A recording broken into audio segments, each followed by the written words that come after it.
Hello, I'm John Cunningham. Welcome to another episode of the RedChip Money Report. For those of you new to the show, RedChip is an investor relations, media, and research firm focused on emerging growth companies. Our unique platform combines global multimedia with traditional investor relations, reaching investors around the world. Today's show features interviews with executives of three public companies. First, GNTX Technologies, stock symbol GENE on the NASDAQ. GNTX Technologies develops tests to assess your health risks for a variety of diseases by helping physicians to proactively manage patient health. In addition to tests for cancers, the company is in advanced development of a risk assessment test for COVID-19. Later, you'll learn about its current developments and recent product launches. Then RedCat Holdings, stock symbol RCAT on the OTC. RedCat provides simple, secure, blockchain-based black box storage, analytics, and software to service the drone industry. Later in the show, you'll learn about the company's recent growth and plans for continued success. Then Velodyne Lidar, stock symbol VLDR on the NASDAQ. Velodyne has a portfolio of breakthrough LiDAR products. LiDAR is light detection and ranging. Their sensor technologies are used for autonomous vehicles, driver assistance, delivery solutions, robotics, navigation, mapping, and much more. Later, you'll learn about this game-changing technology and how the company is deploying it to the market. Now, before we get to our first interview, our quote of the week. It comes from the book Small Stocks, Big Money. Knowing when to sell a winner can be a very elusive skill.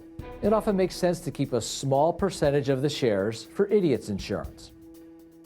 This quote comes from John Papajohn, a billionaire investor featured in Chapter 6 of Small Stocks, Big Money. This is a book of exclusive interviews with some of the biggest players in the microcap space. Order your copy today at redchip.com or on Amazon. Now let's get started with our first interview today with GNTX Technologies. George, thanks for being with us today. Hello, Dave, and thanks for having me. Now, you're currently developing a COVID-19 test. What can you tell us about the test? You did put out a release a couple months ago. What are the next steps in the development process? Well, the test has been developed, and currently we're going through the technical validation. We're validating the test on 3 different bits of equipment. This will allow us to scale up with multiple labs. This week we'll be using next-generation sequencing to validate the test. Last week was open array, and so on. So we expect this process to be completed shortly. And once the regulators certify us, we'll be able to release the test to the market. With luck, it'll be this side of Christmas. George, let's dumb this down a little bit. You're using next-generation sequencing. Explain that. Yes, until now, we've worked with open arrays, which is a very robust way of detecting risk through our test. We're moving to a more sophisticated process called NGS. This is equipment that is available in a lot of different laboratories. So what it means is that it'll allow us to have relationships with more pathology groups using this technology. By the way, this is a very accurate, low-cost method of assessing risk. So just so we're clear, you're getting data from those who have had COVID-19. You're looking at their genetic profile and then determining who would be susceptible to this disease based on their genetic profile? Correct. So until now, the only thing that we've had to assess risk has been clinical risk models, which look at your age, body weight, and comorbidities. By adding a genetic risk score or looking at your DNA, we are able to increase our ability to detect someone with risk by up to 111%. So this is a very powerful additional tool in the COVID fight. It allows us to identify people at risk, and the whole story has been who is at risk and who will require hospitalization. And this is why we've been so hard on isolating and shutting down, because we haven't had an accurate model for assessing these individuals, and now it's about to hit the streets here. Talk to us about the path to commercialization and how you will market this test. So we are uniquely positioned, especially here in Australia. We are certified both for the American market and the Australian market with the respective regulators, NATA in Australia and CLIA in the United States. This will allow us to sell our tests into those markets once the regulators have certified the technology. This is a process which is similar to our other tests. We've already been in touch with the regulators, and they are aware of what we're doing, and hopefully the process will not be complicated. The discussions we've had talked about a shortened path to market due to COVID. So we're hoping this will continue. What is the best and worst case in terms of the timeline for approval and commercialization? Best case this side of Christmas, and worst case it'll be just a little bit on the other side of Christmas. So it's a question of weeks, not months. Now, George, as you've mentioned, you've already launched risk tests for breast cancer and colorectal cancers. How are you bringing these innovative tests to market? Well, strangely enough, we released these tests just when COVID hit the streets. So we had one good month in the clinics. In that time, we were able to identify high-risk groups, which resulted in their management being changed. This was a very positive introduction of our technology, and it resonated very well with the doctors. In recognition with the limitations around COVID, seeing doctors and people being available for tests outside of the current pandemic, we have developed a consumer-initiated testing platform. This is an online platform both here in Australia and in the United States. This platform will allow us to introduce our product to the community seamlessly without having to overcome the COVID restrictions directly. This also means an introduction of our technology to a whole lot of medical practitioners, and this will be done through a training program. In Australia, this is mandated by the College of General Practitioners, and we'll be trying to reproduce that same program in the United States. An online opportunity for us is fantastic because it's difficult to match resources with large players.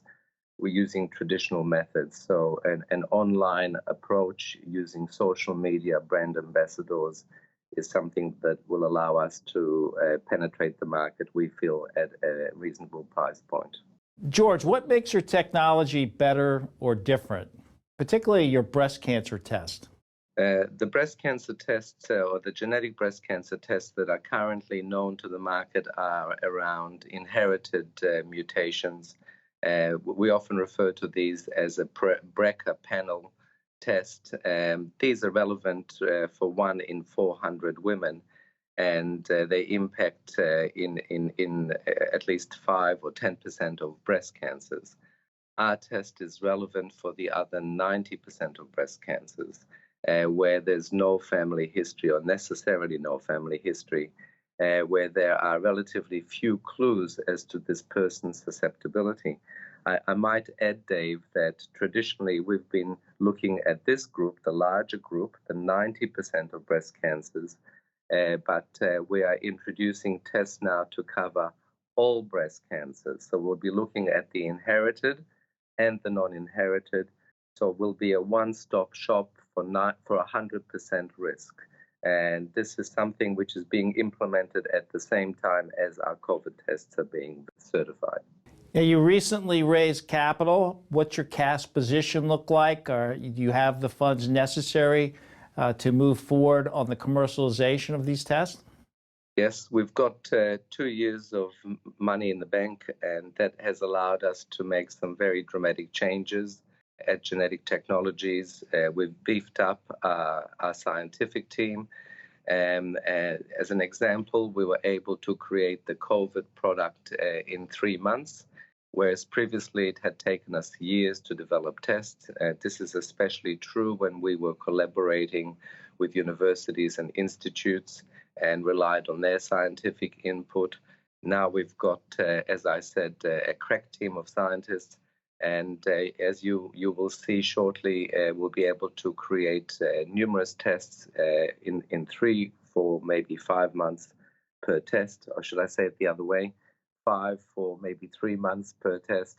And our tests are not just genetic tests. We always include clinical risks where appropriate. and that gives us a very powerful tool. So we've got money for the scientific team, we've got money for the online sales process, we're heavily investing in education, and we're looking for other opportunities in our space technology, which doesn't necessarily cover the diseases that we cover, but technology that is useful and is able to be integrated into what we do. So just to remind you, we've got breast and colorectal cancer in the marketplace, but we've completed work on type 2 diabetes and heart disease. When I say heart disease, I mean ischemic heart disease, the number one killer, and rhythm disorder, atrial fibrillation. And we're working on melanoma and prostate and COVID. So these are all going to be in the marketplace shortly. Excellent. Well, that sort of sums up the value proposition, I think, for genetic technologies. Any closing statements for investors today, George? I think that the importance of the work that we do is being universally recognized now. They describe 2019 as the tipping point for genetic testing, and I would have to wholly agree with it.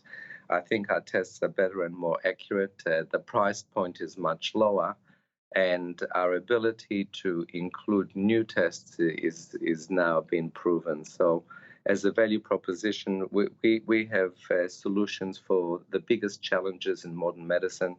We do it painlessly, without drug interactions, and we do it at a good price point. So I think that we're worth looking at. And as I said, COVID is an additional challenge, and we've proven that genetics is not necessarily only for common complex diseases. It can be used in just about any process, as well as pandemics. George, wonderful story. Thank you so much for being with us today. Thanks for having me, Dave. Now, to get more information on genetic technologies, visit GenTechInfo.com. You'll see research reports, fact sheets, presentations, and the latest videos. It's all free. You can even subscribe to email alerts to stay on top of the latest news. You can also call 1-800-RedChip to speak to a specialist if you have any questions. Now let's move on to our next interview with RedChip Holdings. Jeff, thanks for joining us today. Well, thanks for having me. Jeff, you recently announced your second acquisition of 2020. How does this latest acquisition strengthen RedChip?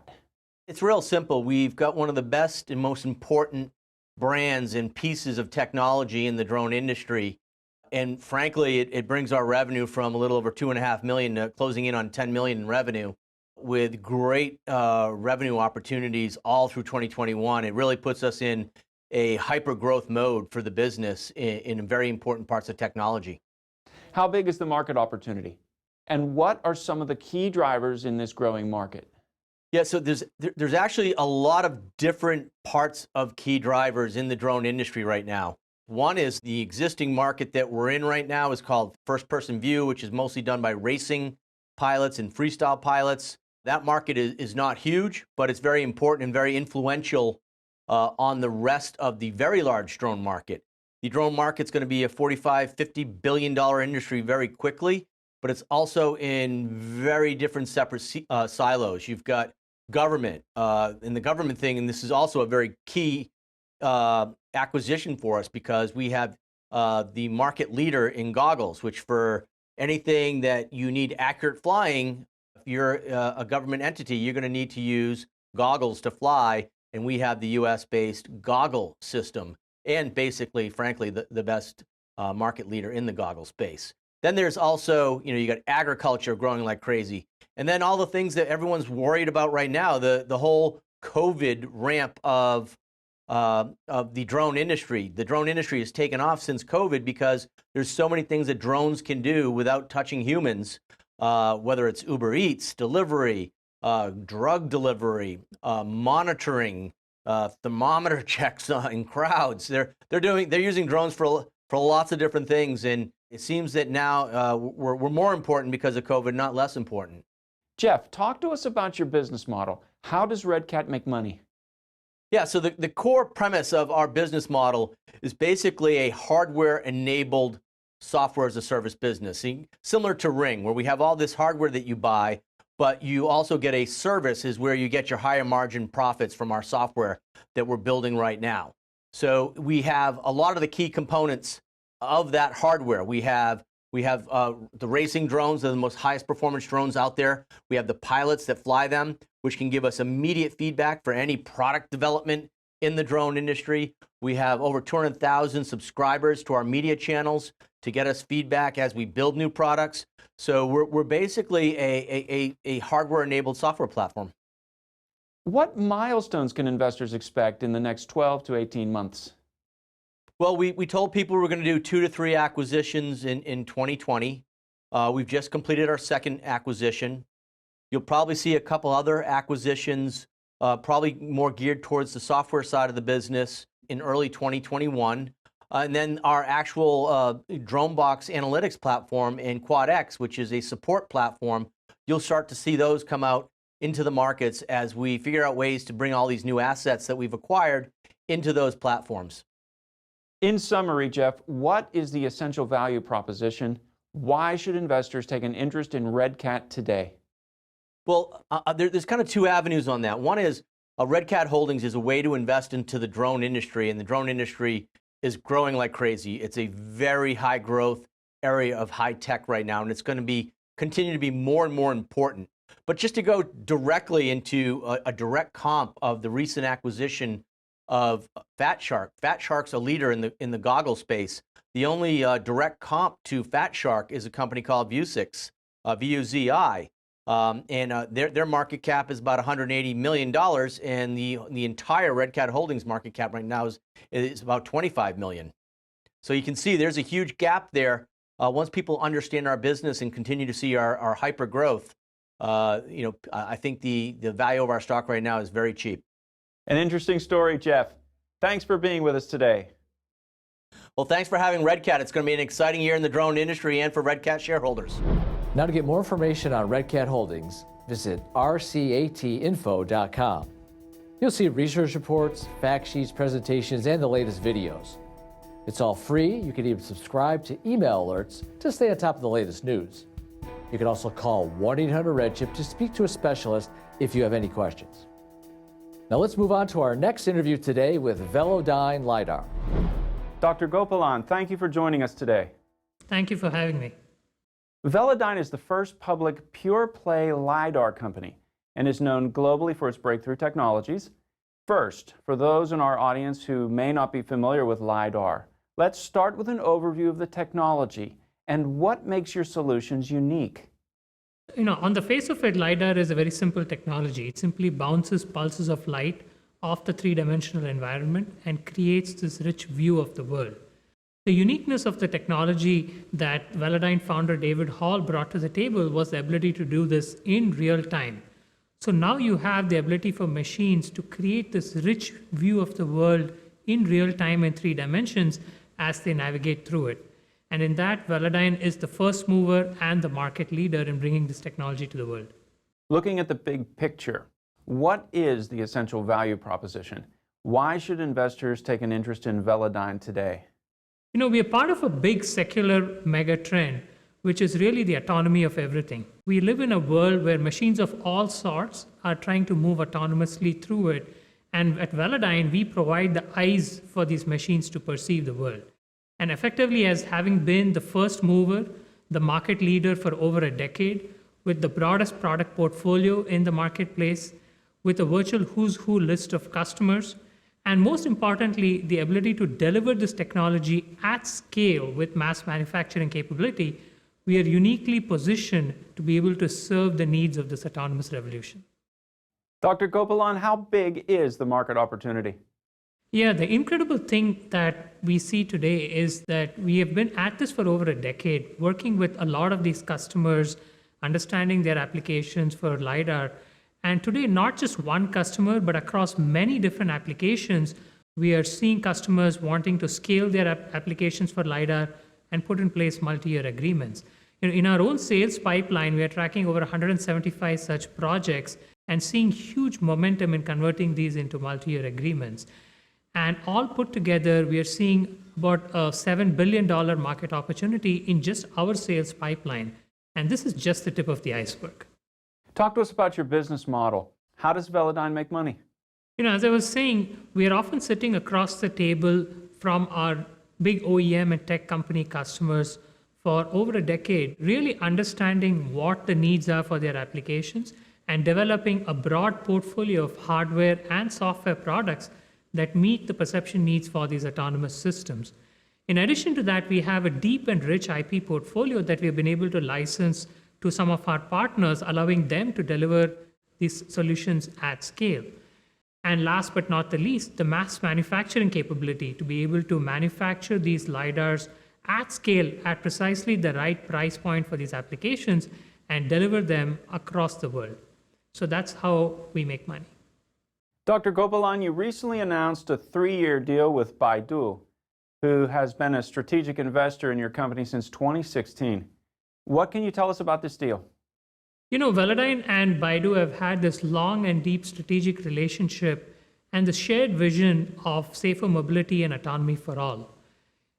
As part of the sales agreement, Baidu will be receiving the Alpha Prime product, which, as you know, is a culmination of several years of development, creating a LiDAR that's explicitly meant for high-speed highway autonomy. And as part of this agreement, Baidu will be receiving these sensors from Velodyne, allowing them to leverage it as part of their Apollo program. Now, the Alpha Prime is simply the best-in-class LiDAR for this category. Dr. Gopalan, what other milestones can investors expect over the next year, year and a half? Yeah, you can expect to see more product announcements, more sales agreements like this, and continued momentum in converting all these projects in our pipelines into many more signed or awarded multi-year agreements. And last but certainly not the least, you can see many more applications come online using Velodyne Lidar to make our communities safer and more productive in the coming years. To recap, Dr. Gopalan, what is the main takeaway for investors? Why should they own your stock today? Today, we live in a world of autonomy. Velodyne provides the eyes of these autonomous machines of all sorts to perceive the world. In that, we are the first mover, the market leader, and the only at-scale player capable of delivering these technologies at scale today. And that's what sets us apart. Sounds like an interesting story. Thanks for joining us today. Thank you for having me. Now, to get more information on Velodyne Lidar, give us a call at 1-800-RedChip to speak to a specialist, or you can email us at info@redchip.com. Now, let's recap the 3 public companies you met today. First, GNTX Technologies, stock symbol GENE on the NASDAQ. GNTX Technologies innovates tests that assess a patient's risk of developing a particular disease. In addition to tests already launched for breast and colorectal cancer, GNTX Technologies is in advanced development of a risk assessment test related to COVID-19. Using the same platform technology, the company plans to develop easy-to-use, affordable tests for a wide range of diseases. Learn more at genetechinfo.com. Then there was RedCat Holdings, stock symbol RCAT on the OTC. RedCat's growth has surged in 2020 thanks to a couple key acquisitions. The company now offers innovative technology solutions combined with an impressive market platform and the financial strength to capitalize on the surging demand for drone solutions. Learn more at rcatinfo.com.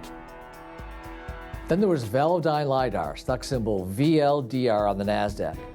Velodyne Lidar's technology is critical to the autonomous revolution underway.